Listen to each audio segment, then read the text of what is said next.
Hello student, welcome to my channel Sarvan lecturer. आज के इस वीडियो में मैं आप लोगों को क्लास 10 इंग्लिश जो आप लोगों का है उसका मोस्ट इंपोर्टेंट क्वेश्चन बताने वाला हूं जो बोर्ड एग्जाम में 100% आएगा। मैं इस वीडियो में आप लोगों का जितना भी इंपॉर्टेंट सॉल्व क्वेश्चन और जितने भी इंपॉर्टेंट आप लोगों के बोर्ड एग्जाम के लिए लॉन्ग क्वेश्चन है, ठीक है, सब कुछ आज के इस वीडियो में बताने वाला हूं। देख सकते हो इंपॉर्टेंट लॉन्ग क्वेश्चन। तो आज के इस वीडियो को लास्ट तक जरूर देखना और वीडियो को लाइक जरूर कर देना। अगर चैनल पर नया तो सब्सक्राइब भी कर लेना।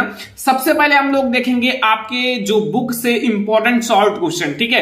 आप लोग देख लो शॉर्ट आंसर टाइप क्वेश्चन जो आपके बोर्ड एग्जाम में 3 मार्क्स का पूछा जाता है, ठीक है। तो आप लोग ध्यान से देखना। सबसे पहला इंपॉर्टेंट क्वेश्चन देखो, लिखा हुआ है क्वेश्चन नंबर फर्स्ट की who was Lencho and where was Lencho's house situated, ठीक है। यहां कहने का मतलब है कि लैंचो कौन था, ठीक है, and where was Lencho's house, जो उनका घर था वो कहां स्थित था, ठीक है, कहां था। अगर आपने चैप्टर को पढ़ा होगा तो सबसे पहले इसी के बारे में बताया गया है जो इस क्वेश्चन में पूछा गया है, ठीक है। तो सबसे पहले लैंचो कौन था। देखो लैंचो का चैप्टर आप लोगों ने पढ़ा होगा, काफी ज्यादा इंटरेस्टेड है, काफी अच्छा चैप्टर है। तो लैंचो जो था ना, लैंचो वाज ये पुअर फार्मर। जो लैंचो था एक गरीब किसान था जो खेती करता था, ठीक है, और उनके बीवी थे, बच्चे थे। तो मतलब वो खेती करके अपना घर चलाता था, ठीक है। तो ऐसा हुआ कि मतलब हेल स्टोन यानी कि भारी बरसात और पत्थर की वजह से उनका जो फसल है वो खराब हो गया था। तो उसी पर ये कहानी पूरी बनाई गई है। तो लैंचो जो था वाज ये poor farmer and his house was situated on the crest of a low hill, और उसका जो घर था वो क्रेस्ट ऑफ ला हिल पर स्थित था। मतलब चोटी होते ना पहाड़ की, उस पर स्थित थे। अब देख लो कितना ज्यादा आसान है, इसमें कुछ है कुछ नहीं है। मैंने ओनली 2 लाइन में मैंने इसको बता दिया कि आप लोगों को समझ में आ भी गया होगा। देखो क्वेश्चन आप लोगों से पूछेगा सबसे पहले, अगर आप लोगों को जितने भी आपके इंग्लिश के क्वेश्चन आंसर होते हैं, ठीक है, सबसे पहले आप लोग मतलब क्या करो कि आप लोग सारांश पढ़ लो। जो आप लोगों का पाठ होता है ना, पाठ में जितने भी आपके चैप्टर हैं उसका अर्थ समझ लो। जैसे आपका लैंचो का चैप्टर है, इसको पूरा हिंदी में समझ लो।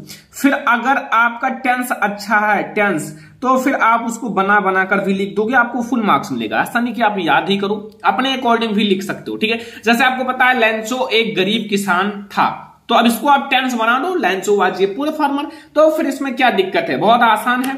दूसरा क्वेश्चन देखो, लिखा हुआ है why did Lencho write a letter to God who received the letter and what did he do, ठीक है। यहां कह रहा है कि why did Lencho write a letter to God, मतलब जो लैंचो था वो भगवान के लिए पत्र क्यों लिखा, and who received the letter, और वो जो लेटर था वो किसे मिला, and what did he do, और फिर उसके बाद क्या हुआ, ठीक है। तो काफी ज्यादा इंपॉर्टेंट क्वेश्चन है, ध्यान से देखना, बोर्ड एग्जाम के लिए मोस्ट इंपॉर्टेंट है। तो इसलिए मैं आप लोगों को ये सारा क्वेश्चन करा रहा हूं, ठीक है। यहां देखो क्वेश्चन नंबर 2 में यही पूछा गया, इसका आंसर्स देखो। द क्रॉप ऑफ लैंचो, जो मतलब लैंचो का फसल था, वाज कंप्लीटली रूइंड। रूइंड मतलब होता है खराब हो जाना, बर्बाद हो जाना। तो उनका जो मतलब फसल था वो बाई हेलस्टोन, हेलस्टोन्स की वजह से बर्बाद हो गया था, खराब हो गया था, ठीक है, मतलब बिल्कुल नष्ट हो गया था। यहां आपका नष्ट हो गया था। ही बिलीव्ड, मतलब उसको विश्वास था, that only God would help him, मतलब हमारा जो है ना हेल्प केवल भगवान ही कर सकते हैं। देखो और कोई कर नहीं सकता, क्योंकि और कोई से कहोगे तो उनकी भी कोई ना कोई मजबूरी होगी और वो मतलब अपना हेल्प करेंगे, तुम्हारा तो करेंगे नहीं। और उन्होंने भगवान को इसलिए पत्र लिखा कि वो सभी की हेल्प करते हैं तो हमारी भी करेंगे, ठीक है। And so he wrote a letter for help, तो उसने मतलब हेल्प के लिए एक पत्र लिखा। The postmaster received the letter, जो पोस्ट मास्टर था जब पोस्ट में लेटर को रख गए, मतलब डाल दिया, तो फिर क्या हुआ, वो लेटर पोस्ट मास्टर को मिला, ठीक है। तो वो रिसीव्ड किया लेटर, तो उसको मतलब पहले तो हंसी आई थी, लेकिन फिर क्या हुआ कि उन्हें मतलब दया आ गया, ठीक है। मतलब वो समझा कि मतलब इनको गॉड के ऊपर विश्वास है, तो इनके विश्वास को ना तोड़ा जाए, कुछ ना कुछ हेल्प किया जाए। तो ही रीड इट, और उसने उसको पढ़ा अच्छे से। देन ही कलेक्टेड, मतलब कलेक्ट किया सम मनी, मतलब कुछ पैसे कलेक्ट किए, एंड पुट इट एन एल्बम एड्रेस टू लैंचो, और उसको एक एल्बम में रख दिया और फिर लैंचो के एड्रेस पर भेज दिया गया। इसको मैंने अपने अकॉर्डिंग लिखा है, ठीक है, मतलब अपने अकॉर्डिंग लिखा है, टेंस को अच्छे से करके अच्छे से लिखा है, ताकि देखो एक एक छोटा छोटा लिखा है कि इतना बड़ा फिर इतना बड़ा, मतलब छोटा छोटा टेंस करके लिखा है कि स्टूडेंट को ज्यादा अच्छे से समझ में आए। वैसे तो सभी पढ़ाते हैं, मैं आप लोगों को कुछ अलग पढ़ाता हूं कि ताकि आप लोगों को बहुत अच्छे से समझ में आए और आप लोग बोर्ड एग्जाम में सबसे अच्छे अंक लाओ, ठीक है। तो ये हमारा हो गया क्वेश्चन नंबर 2 कि why did Lencho write a letter to God who received a letter and what did he do. ठीक है, ये हमारा है क्वेश्चन नंबर 2। अब हम लोग देखेंगे जो क्वेश्चन नंबर 3 है। देखो अब आप लोगों का क्वेश्चन नंबर 3 जो है उसको देखेंगे। तो क्वेश्चन नंबर 3 आप लोग देखो यहां क्या लिखा हुआ है, what twins obligation does Mandela mention. ठीक है, मेंशन तो मतलब यहां क्या कहने का मतलब है, मंडेला ने किन 2 दायित्वों का उल्लेख किया, 2 दायित्व, ट्विंस ऑब्लिगेशन 2 दायित्वों का उल्लेख किया था। ठीक है, तो मंडेला कौन कौन सी चीजों का दायित्व का उल्लेख किया। देखो मंडेला मेंशन दैट, मतलब मंडेला ने मेंशन किया एवरी मैन, जो प्रत्येक व्यक्ति होता है, हैज ट्विंस ऑब्लिगेशन 2 दायित्व होता है। उनके कितने दायित्व होते हैं, 2 दायित्व होते हैं। ठीक है, कौन कौन से दायित्व, 1 इज टुवर्ड हिज फैमिली, एक होता है उनके फैमिली के प्रति, उनके परिवार के प्रति, उनके पेरेंट्स मतलब माता पिता के प्रति, उनके वाइफ के प्रति एंड उनके बच्चों के प्रति। पहला उनका ये दायित्व होता है। ठीक है, अपनी फैमिली के लिए, बच्चों के लिए, माता पिता के लिए, पत्नी के लिए, ये सब होता है पहला दायित्व। ठीक है, मंडेला के अकॉर्डिंग बता रहा हूं। ठीक है, एंड अनदर ऑब्लिगेशन, और जो दूसरा दायित्व होता है इज टू हिज पीपुल, मतलब जो लोगों का, हिज आपका कम्युनिटी एंड हिज कंट्री, मतलब उनका जो कम्युनिटी है और उनका देशभक्ति का दायित्व होता है। ठीक है, एक दायित्व तो उनका है कि मतलब अपने माता पिता, अपने लिए, अपने परिवार के लिए, ठीक है, सबके लिए एक दायित्व होता है। दूसरा अपने देशभक्ति के लिए भी दायित्व होता है, अपने देश के लिए। ठीक है, ये भी एक दायित्व होता है प्रत्येक व्यक्ति का। तो वही चीज बताया गया है प्रत्येक व्यक्ति का ट्विंस, ट्विंस मतलब होता है जोड़ा, जोड़ा का मतलब होता है 2 दायित्व। ठीक है, 2 दायित्व। तो ये समझ में आया, काफी आसान है ना, काफी आसान लगा होगा। और आप लोग देखो 2 चीज याद रखना, एक तो family, parents, wife and children, दूसरा कम्युनिटी एंड हिज कंट्री, मतलब अपने देश के लिए, और दूसरा अपने मतलब माता पिता and wife and children and family, उनके लिए 2 दायित्व तो हो गया। बस इतना आप याद रखो, फिर अपना बना बना कर लिख दोगे। ठीक है, और देखो आपका क्वेश्चन नंबर 4 है, why does Anne want to keep a diary, मतलब कहने का मतलब है जो एनी थी वो डायरी क्यों रखती थी। ठीक है, देखो एक बात याद रखना, जो मेन पॉइंट है आंसर का। ठीक है, देखो जो चीज आप लोग यहां देखो, व्हाई डज एनी जो है, Anne want to keep a diary, देखो जिस टेंस में आप लोगों का मतलब ये क्वेश्चन होगा उसी टेंस में आंसर भी लिखा जाता है। ये सबसे बड़ा चीज बता रहा हूं, सबसे इंपॉर्टेंट चीज। ठीक है, जैसे ये आप लोगों का व्हाई डज यानी कि आपका प्रेजेंट इंडेफिनिट है, तो फिर आपको आंसर भी प्रेजेंट इंडेफिनिट में ही लिखना होगा। जैसे एनी वांट्स, वांट्स जुड़ गया, एस या ईएस जुड़ गया, तो ये हमारा प्रेजेंट इंडेफिनिट टेंस है। ठीक है, तो ये चीज सबसे ज्यादा इंपॉर्टेंट है। लाइक अगर आपका पास्ट में क्वेश्चन दिया हुआ है तो आपको पास्ट में आंसर लिखना है। ठीक है, क्योंकि वो चीज था, अब ये है। ठीक है, तो Anne wants to keep diary, मतलब एनी जो थी वो डायरी रखती थी, as she did not have friend, उसके पास कोई फ्रेंड नहीं था, उनके पास कोई दोस्त नहीं थे, इसलिए उस डायरी को अपना दोस्त मानती थी और फिर उसको रखती थी। ठीक है, मतलब एनी जो है रखता था, रखती थी। ठीक है, ये आप लोगों को याद रखना कि Anne want to keep diary as she did not have any friend. इतना समझ में आ गया, नोट कर लो सारे स्टूडेंट, जितने भी स्टूडेंट देख रहे हैं वो सारे स्टूडेंट इस क्वेश्चन को नोट कर लो। ठीक है, ताकि आप लोगों को कोई दिक्कत ना हो। तो ये हमारा है क्वेश्चन नंबर 4। अब हम लोग देखेंगे क्वेश्चन नंबर 5, जो बोर्ड एग्जाम के लिए बहुत ज्यादा इंपॉर्टेंट है। देखो क्वेश्चन नंबर 5 ध्यान से समझना, लिखा हुआ है व्हाई वाज एमाद, ठीक है, मिस्टर किसिंग, ठीक है, annoyed with Anne and what did he ask her to do, मतलब यहां कहने का मतलब है कि श्री किसिंग जो हैं एन से क्यों परेशान थे, मतलब एन से क्यों परेशान थे और उन्होंने उसे क्या करने को कहा, मतलब जो टीचर था वो एक एज ए स्टूडेंट था ना एनी, तो उनसे क्या करने के लिए कहा, क्योंकि वो परेशान करती थी। तो सबसे ज्यादा इंपॉर्टेंट देखो, mister Keesing was annoyed with Anne, मतलब एनी से मतलब परेशान होते थे, बिकॉज क्योंकि she talked very much in class, मतलब इन द क्लास, मतलब वो जो था, मतलब एनी एन है वो मतलब क्लासरूम में ज्यादा बात करते थे, ठीक है, मतलब बातें करते थे। ही एरेंज हर एक्स्ट्रा होमवर्क, इसलिए उनको एक्स्ट्रा होमवर्क दिया गया। अगर एक्स्ट्रा होमवर्क दिया गया तो फिर वो होमवर्क पर अपना फोकस करेंगे, एक्स्ट्रा होमवर्क पर, और ज्यादा बात नहीं करेंगी, तो उन्हें एक्स्ट्रा होमवर्क दिया गया, ठीक है। Asking her to write an essay on the subject a chatterbox, अब देखो उनको किस सब्जेक्ट पर एसे लिखने के लिए दिया गया, बातचीत पर आपको एसे लिखना है, चैटर बॉक्स, ठीक है, आपको एक एसे लिखना है, ठीक है। ये देखो कितना आसान है। तो ये चीज आप लोगों को क्वेश्चन में समझ में आ गया होगा कि मतलब मिस्टर किसिंग जो थे वो मतलब एनी से क्यों परेशान थे एंड फिर उनको क्या कहा, क्या पूछा, क्या दिया गया, ये चीज, ठीक है। तो ये हमारा है क्वेश्चन नंबर 5, जो बोर्ड एग्जाम के लिए मोस्ट इंपॉर्टेंट है। आपको तैयार ही करके जाना है अगर बोर्ड एग्जाम में पेपर देने जाना है, क्योंकि यहां से 100% क्वेश्चन बोर्ड एग्जाम में आते हैं। ठीक है, समझ में आ गया। अब आते हैं क्वेश्चन नंबर 6 पर, जो कि आप लोगों के सामने आ गया है। क्वेश्चन नंबर 6 जो कि ध्यान से समझना है। अगर आप लोगों को समझ में आ जाएगा तो बोर्ड एग्जाम में यही सारे क्वेश्चंस आएंगे, क्योंकि बहुत ज्यादा इंपॉर्टेंट ये सारा क्वेश्चन सेलेक्ट किया गया है। इसलिए मैं आपसे कह रहा हूं कि सारा क्वेश्चन बिल्कुल कंप्लीट करके ही जाना। देखो क्वेश्चन में क्या पूछा गया है, वेयर इज कुर्ग। ठीक है, कुर्ग कहां है, वेयर इज कुर्ग, कुर्ग कहां है। देखो मतलब Coorg was Kodagu is the smallest district of Karnataka. मतलब ये जो है ना कर्नाटका का एक स्मॉलेस्ट मतलब छोटा डिस्ट्रिक्ट है, जिला है। ठीक है, it is situated Midway between Mysore and the coastal town of Mangalore. ठीक है, मैंगलोर तो बैंगलोर, ठीक है बैंगलोर, तो ये आप लोगों का मैंगलोर, तो ये आप लोगों का मतलब है कि वेयर इज कुर्ग, कुर्ग के बारे में, आखिर कुर्ग कहां है, ये चीज आप लोगों को समझ में आ गया। काफी आसान, मैंने 2 लाइन में 3 लाइन में लिख दिया ताकि आप लोगों को ये क्वेश्चन और भी अच्छे से समझ में आए। ठीक है, ज्यादा बड़ा क्वेश्चन लिखने की कोशिश मत करना बोर्ड एग्जाम में। देखो वही चीजें उतना ही नंबर मिलेगा, चाहे आप 10 पेज में लिखोगे, चाहे आप 2, 3 लाइन 4 लाइन में लिखोगे। ठीक है, आप उसको 1 पेज में लिखोगे, 2 पेज में लिखोगे तो भी उतने ही मार्क्स मिलेंगे। ठीक है, अगर गलत रहेगा तो वो भी नहीं मिलेगा, तो ये ध्यान रखना।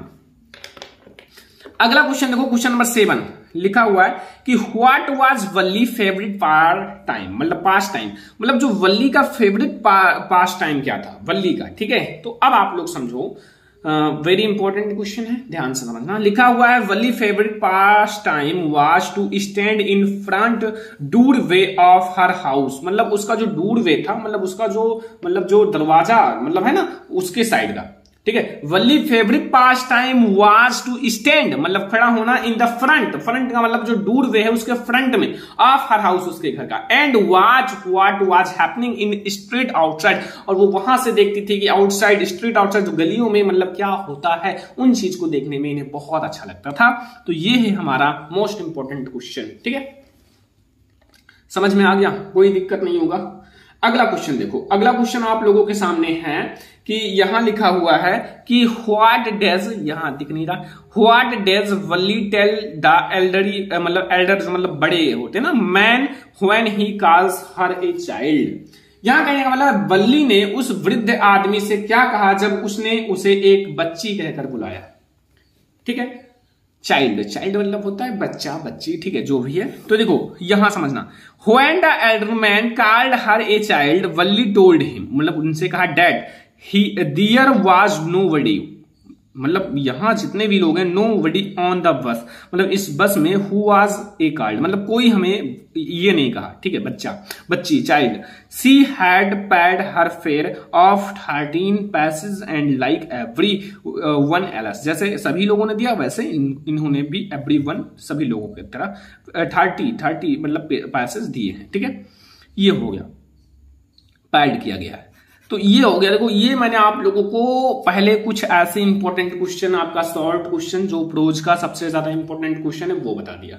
देखो आप लोगों को ये सारे क्वेश्चंस कंप्लीट कर लेना है, याद कर लेना है, क्योंकि मैं आप लोगों को बता दूं ये सारे क्वेश्चन बोर्ड एग्जाम के लिए सबसे ज्यादा इंपॉर्टेंट है। अगर आप याद करके जाओगे तो समझ लो आपको यहां से, देखो 1-2 क्वेश्चन आपको करना रहता है, तो फिर यहां से आपका सारा हो जाएगा ना, तो फिर आप लोग इसको कंप्लीट कर लो, थोड़ा सा मेहनत कर लो, बस हो जाएगा आप लोगों का सारा क्वेश्चन क्लियर।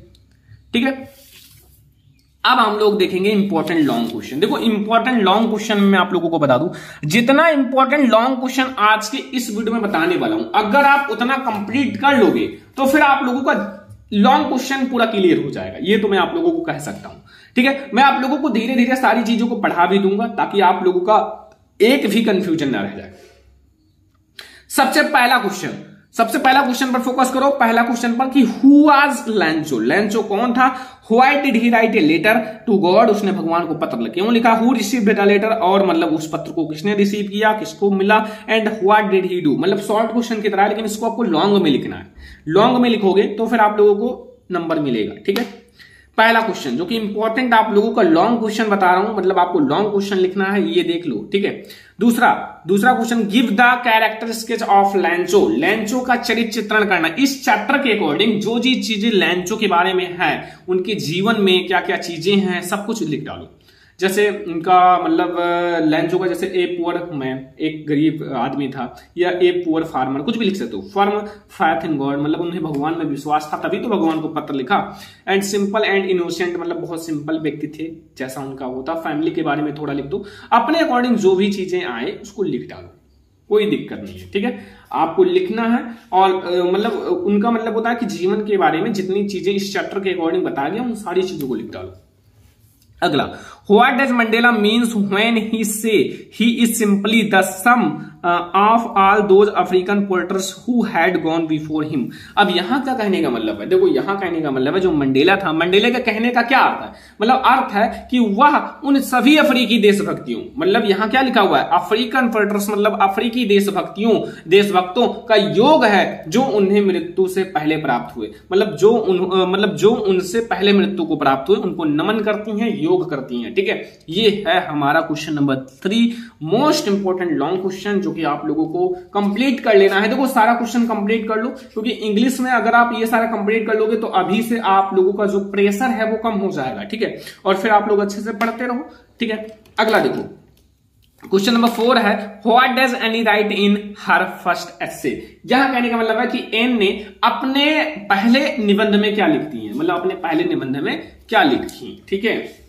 अगर आप मतलब इन हर मतलब फर्स्ट ऐसे टाइटल ये चैटर बॉक्स, जब उनको चैटर बॉक्स का मतलब वो दिया गया निबंध, तो फिर उसमें अपने फर्स्ट निबंध में क्या लिखा वो चीज आप लोगों को बताना है। चैप्टर को पढ़ोगे तो पता चलेगा, मैंने कहा है अगर हिंदी सारांश पढ़ लोगे तो फिर आप लोगों को सारी चीजें पता चल जाएगा, इस चैप्टर में क्या क्या बताया गया है, क्या क्या चीजें हैं, सब कुछ पता चल जाएगा। लेकिन अगर आप नहीं पढ़ोगे तो फिर वही बात है कि नहीं पढ़ोगे तो नहीं आएगा, ठीक है। और आप लोग अगर 2 दिन में एक चैप्टर पढ़ सकते हो, कोई बहुत बड़ी बात नहीं है, आप कोई भी बुक ले आओ जिसमें हिंदी मीनिंग्स लिखा हो, उसे आप पढ़ लो, तब भी आप लोगों को आ जाएगा। अगला, how did Valli plan her bus ride, what did she find out about the bus and how did she save the fare. तो इसमें आप लोगों से क्या पूछा गया है ये आप लोग समझ लो, मैं आप लोगों को बता देता हूं इसमें आप लोगों से क्या पूछा गया है। तो इसमें आप लोगों से पूछ रहा है कि वल्ली ने अपनी बस जो है बस सवारी कैसे नियोजित की और उसने बस के बारे में क्या खोजा, ठीक है, और उसने किस प्रकार किराया जुटाया, ठीक है। इसमें आप लोगों से यही पूछा गया है। देखो जब बस में मतलब उन्होंने सफर करना है तो उसके लिए किराया भी चाहिए, तो किस प्रकार से किराया को जुटाया, कैसे नियोजित किया कि हमें बस यात्रा करना है, इन सब चीजें के बारे में आप लोगों को इसमें बताना है, ठीक है। अगला क्वेश्चन देखो, what did Valli experience during her first journey by bus. ये सारा इंपॉर्टेंट लॉन्ग क्वेश्चन है, मतलब इन सबको आप लोगों को पढ़ना है। देखो मैं आप लोगों को इसका आंसर भी बताऊंगा, धीरे धीरे आप लोगों को सारे का आंसर मिल जाएगा, लेकिन अभी ये है कि आप लोग इन सारे क्वेश्चंस पर फोकस करना, पढ़ना, अगर आपके सामने आए तो उसका आंसर ढूंढकर अच्छे से लिख कर पढ़ना, ताकि आप लोगों के बोर्ड एग्जाम में आए तो आप लोग तुरंत लिख दो, ठीक है, ज्यादा सोचना ना पड़े, ज्यादा टाइम ना वेस्ट हो आपको, ठीक है। यहां कहने का मतलब कि what did Valli experience during her first journey by bus. यहां कहने का मतलब कि वल्ली ने अपनी प्रथम बस यात्रा में क्या अनुभव किया, मतलब प्रथम बस यात्रा में उन्होंने बस यात्रा किया तो उन्हें क्या अनुभव हुआ, क्या क्या बारे में क्या क्या चीजें पता चली, इन सब के बारे में आप लोगों को इसमें बताना है, ठीक है। समझ में आ गया ना इसमें आप लोगों को क्या बताना है। अगला क्वेश्चन देखो, यहां लिखा how one can enjoy life in the region of Coorg. यहां क्या कहने का मतलब है, मतलब जैसे आप लोगों का जो कुर्ग होता है उसमें एक व्यक्ति मतलब वन कैन एंजॉय लाइफ, मतलब कैसे एंजॉय कर सकता है, इसके बारे में आप लोगों को इसमें बताना है, ठीक है। अगला देखो, गिव ये brief sketch of Anne Frank life. मतलब एनी फ्रैंक का जो है मतलब लाइफ का ब्रीथ स्केच, मतलब संक्षिप्त में परिचय देना है, संक्षिप्त में जैसे जीवन परिचय होता है उस टाइप से देना है, जैसे कैरेक्टर स्केच कहा जाता है, चरित्र चित्रण, ठीक है, उसी प्रकार से यहां कहा गया ब्रीथ स्केच, ठीक है, सेम ही चीज है, कोई दिक्कत नहीं है, ये आप लोगों को समझ में आ गया होगा। तो ये हमारा है क्वेश्चन नंबर 8, जो आप लोगों को बिल्कुल तैयार कर लेना है, बोर्ड एग्जाम में जाना है तो बिल्कुल तैयार होकर, ताकि आप लोगों को बोर्ड एग्जाम में बहुत अच्छे मार्क्स मिले, ठीक है। इंग्लिश में आप लोग ये सारा क्वेश्चन कंप्लीट कर लो, फिर मैं आप लोगों को पढ़ा भी दूंगा ताकि आप लोगों का और अच्छे से रिवीजन हो सके, रिवीजन भी दूंगा, मॉडल पेपर, प्रीवियस पेपर, सब कुछ मैं आप लोगों को कराने वाला हूं। अगला क्वेश्चन देखो, question number 9, why was Kisa Gotami in so much grief and what did she learn in the end. यहां क्या आप लोगों से पूछ रहा है, यहां पूछ रहा है कि किसा गौतमी इतनी दुखी क्यों थी, मतलब किसा गौतमी जो थी इतनी दुखी क्यों थी, जब चैप्टर को पढ़ोगे तब पता चलेगा। एंड उसने अंत में क्या सीखा, मतलब उसने जो अंत में लास्ट में क्या सीखा, सभी को अंत में ही सीखने को मिलता है, ठीक है। तो वही चीज यहां आपको बताना है। देखो, why did Kisa Gotami come to Gautam Buddha, what did Gautam advise her to do. अब यहां क्या पूछ रहा है, यहां पूछ रहा है किसा गौतमी गौतम बुद्ध के पास क्यों आई और गौतम ने उन्हें क्या सलाह दिया, कुछ सलाह दिया, वो आप लोगों को लिखना है। तो ये हमारे हैं इंपॉर्टेंट लॉन्ग क्वेश्चन जो बोर्ड एग्जाम के लिए सबसे ज्यादा इंपॉर्टेंट है। जो लॉन्ग क्वेश्चन बताया गया इसको कंप्लीट कर लेना जरूर, ताकि आप लोग बोर्ड एग्जाम में बहुत ही अच्छे मार्क्स लो। शॉर्ट्स क्वेश्चन भी मैंने बहुत ज्यादा बता दिया है, अभी और भी कुछ शॉर्ट क्वेश्चन बताए जाएंगे ताकि आप लोगों को और अच्छे से कंप्लीट हो सके। वीडियो पसंद आया हो लाइक कर देना, शेयर कर देना अपने फ्रेंड्स के साथ, चैनल पे ना तो सब्सक्राइब करना। और इंग्लिश की फुल ऐसे तैयारी कराई जाएगी ताकि आप लोगों का हर एक कंफ्यूजन क्लियर रहे, बोर्ड एग्जाम में 95% ला सको। चलो फिर मिलते हैं नेक्स्ट इंपॉर्टेंट वीडियो में, तब तक के लिए धन्यवाद।